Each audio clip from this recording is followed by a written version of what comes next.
guys, AilouPup here, and today I'm bringing to you a review of His Majesty's Dragon by Naomi Novik. Originally, I had read part of the second book from the library about 5 or 6 years ago, but as I didn't understand what was going on at the time, I decided to not finish it and find the first book instead. I didn't end up finding the first book in the library, but I did buy it a couple years later, and originally I had wanted to read it because it has dragons in it, and I'm a very big fan of dragons. I love dragons. Taking place during the Napoleonic Wars, His Majesty's Dragon follows ship captain Will Lawrence, who captures a French ship in battle, only to find out that it was holding a rare dragon egg. And suddenly Lawrence finds himself not as the captain of a ship, but the captain of a dragon. It's basically a what if dragons existed type of book, and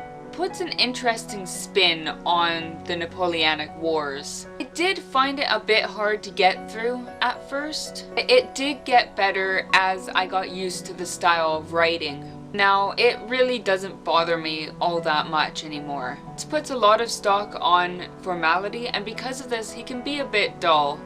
I feel that it adds a little something to his character. There is a little romance between him and another character about halfway through the book. I actually wish there was more between them because I actually really liked the love interest. She's not the whole damsel in distress type of woman who is so often seen in other books where the protagonist is male, and neither does Lawrence treat her like she is, which is also usually seen. And she's not quite the beautiful woman who, again, is usually seen. She's not described as particularly ugly, but neither is she described as particularly beautiful.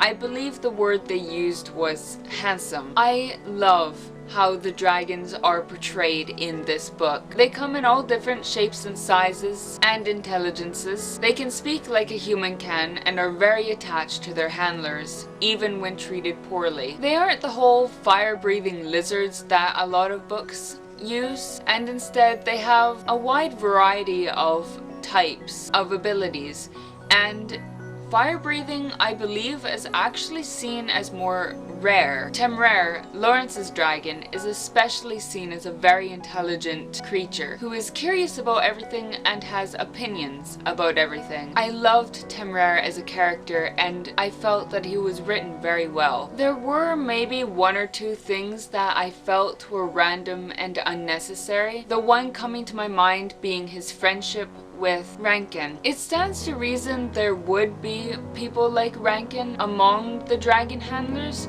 who consider the dragons to be just dumb beasts who have no feelings and are no better than animals. But because he meets Rankin and only Rankin, and no one else who seems to think like this, it feels like it's really not needed, and there could have been more shown between the two or between other handlers who might have the same thoughts, and it just felt otherwise unnecessary. Originally, I gave this book a 5 out of 5, and I believe in my wrap-up I said I gave it a 5, but since then I have decided to give it a 4 out of 5 instead. Thank you guys so much for watching, and don't forget to like, comment, and subscribe if you want to see more book-related videos from me.